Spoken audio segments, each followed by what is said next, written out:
Hello there, it's Hilary here, and I'm really pleased that Harriet Alexander's come to have a little chat with me to talk about her change management program and what it might mean for you to have that with your teams. Harriet is a mindfulness practitioner, also a coach and mentor at Level 7, a Myers-Briggs practitioner, a Covey practitioner, a Hogan assessment practitioner, and a 360-degree feedback practitioner. So what we can guarantee is that she has a very good insight into behaviour, self-assessment, dealing with resilient situations and things like that, and change management is all part of that. So hello Harriet, thanks ever so much for coming in. Hello, thanks for inviting me along, and hello to everyone out there.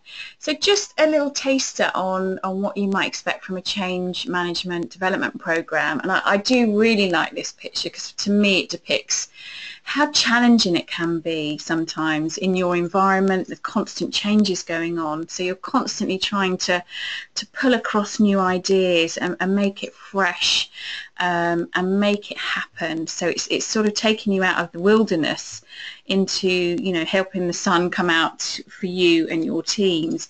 And I think that's the challenge. You know, we're not only thinking of the constant change for our teams, we're thinking about how we react in that situation as well. If you're leading a team and managing that change, it can be quite a stressful place to be. So it's thinking about how we manage changes that come about. And I really like this quote, when everything seems to be going against you, remember the airplane takes off against the wind, not with it. So for me, that kind of sums up, you know, it's working with the change, but sometimes we have to work against it. And I think, you know, the environments that you're working in, there's very much that I don't want to change. Why should I change? What does it mean for me? So you're getting people's reactions that aren't plain sailing. So we're not just going in the same direction. It's remembering when we manage a change, it's managing the impact of what's happened, but also managing the people off in all different directions. And the problem is, though, isn't it, that especially in education, it happens all the time. Oh, yeah. And in further education, particularly so, in all aspects of education, but certainly in further education, because they have constant change to deal with. Yeah. So you're having probably multiple changes going on at the same time, and that's really tough to manage. And it's tough not only for you to manage that change, but actually how do your people, you know, whether it's the students, whether it's your team, actually, you know, manage that change. And some of it's out of the control of us as well, isn't it? Yeah. So this is an interesting one. So it's remembering that a change is something that is going to happen. It's an event, it's situational, so it could be something that you're instigating, the college is instigating, but it could be an external factor. It could be a legislation or something that's put upon us. So that's our change. So what we're showing here is the change has happened, but what sometimes we forget is that transition that we're managing. So the events happened, but actually we're going through a transition, and everyone will go through this at different stages. So what you might see in people around you is actually I'm in denial. Yeah. I've got my head in the sand. It's not happening. And they just get on with it. And this is about them not wanting to leave or end something. They're quite comfortable where they are. I don't want to acknowledge this is going to end, and I've got to move on. Some people might move on and be shocked, confused. I don't know what's happening. What's going on here? What's going to happen to me? What's going to happen to my students? Or what's going to happen, you know, in the transition? And again, it's that ending, and this is where it's really important that communications comes across. What's going to happen? Why are we instigating this change? Where has it come from? So it's really important to remember that people are actually going through these transitions. And then they might be angry. So this emotional, psychological behaviour, which is completely normal when you go through any transition. You might get resistance. I'm not changing. Why do I need to change? And back to the quote, you know, these different people coming in at different times. It's very challenging for people managing the change. So that burst of anxiety and anger and defensive behaviour is all part of the norm of going through a transition.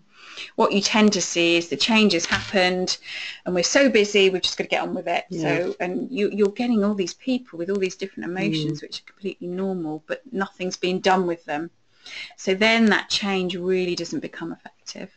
And also, it has to be business as usual. Yes. And if you are constantly trying to meet targets in whatever profession you're in, Yeah.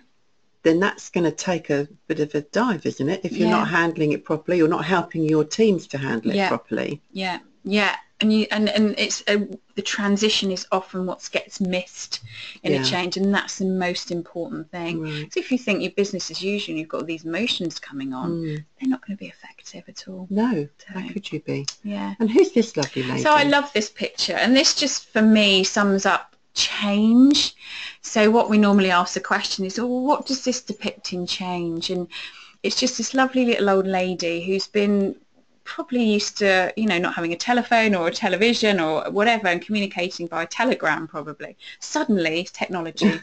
So the change in her life is that technology. You know, I need to get online, I'd like to get online, and it's an event that's happened and I either embrace it or I don't.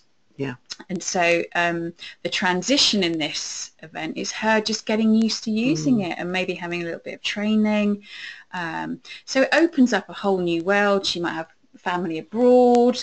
One of the things that comes up quite a lot is she might be internet dating, you know, that sort of thing. You never know. So it's the change of the pace of what we're, you know, technology. But for me, it's around her transition is that learning curve. And it's an interesting point, because if you don't transition and change, then you get left behind. So how does that translate into your workplace then, if you get left behind? It's an interesting one, and I guess it depends what the change is. But if you're getting left behind, there's so much you can do. So if you're being an effective manager and you're managing that change and you're aware of where the people are on that transition, there's only so much you can do before you think, actually, you've got to help as well, you know. So it's difficult, isn't it? It's very difficult. Yeah. And it's that management which is key. But if you've got someone who's constantly resisting, then is there something else driving that behaviour? Yeah, okay. As well.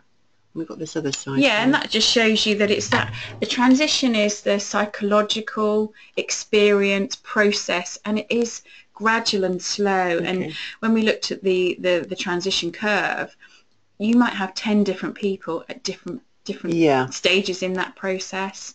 So it's understanding where they are. Okay. And this just picks up on the slide we've been talking about. So our change starts with an outcome. So where do we want? So my event has happened. The change has been given to us. Where do I want to be? Where do I want my team to be? So we know, for example, if it's a new something new on the curriculum, or it's a change in a spec or something, what the outcome is that I've got to get my pupils to the other end of this. There might be some changes along the way, but the transition is about the people. So I know my outcome, but my transition is the tricky bit, because people will be at different stages. Supporting them through that. Yeah, absolutely. Okay. Absolutely. And again, this just sort of ties up. So if our transition is badly planned or implemented, it makes it worse, because you've got that human element of behaviour, which is completely normal. So if we don't manage our transition, sometimes a change is less likely to be more impactful. It might work, some of it might not, depending what the change is, but unless that transition's managed, and that's where people need a lot of support in change management, that change might not happen.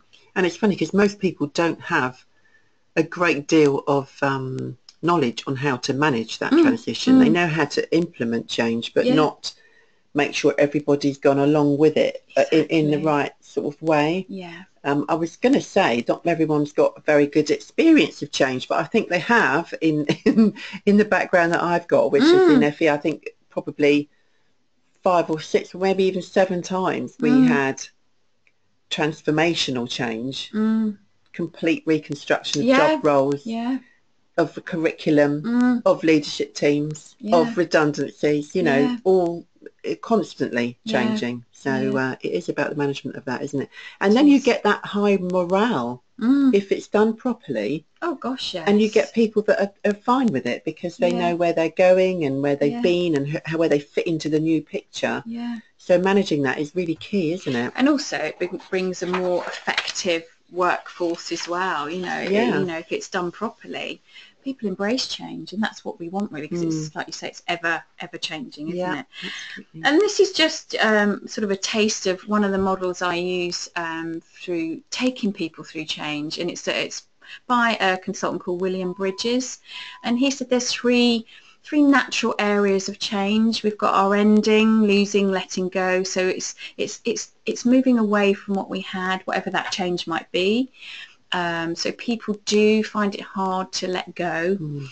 Then we go into the neutral zone, and this is where the change has happened and we're on that curve somewhere, but they still don't know what direction they're going in, so it's how we support people there.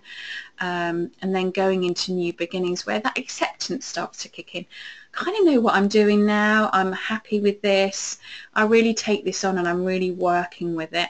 And what I love, there's a really good piece in the sessions that I run, and it's around a story, so people can relate to it more than just going through a model. So it's through telling a story of where people get to at those three different stages as well. Okay, thank you very much. Very interesting. So if you've got senior teams, whether they're curriculum leaders, whether they're in your SLT, anybody who has to manage transition and change within your organisation, we can come to you and provide that training for you in-house. So get in touch with us to find out more. It's 01737 321 179, or you can email across to me at info@can-do-courses.co.uk. I'm more than happy to take any questions from you. If you've got some queries, just give me a call. I can talk with you through some of the models that you might wish to use, whether it's a tiered training at different levels or whether it's a whole group thing where everyone's involved. So either way, it's great that you've watched through, and I hope that Harriet will be able to come and work with you very soon. Look forward to it. Thank you, Thanks a Hilary. lot. Bye for now.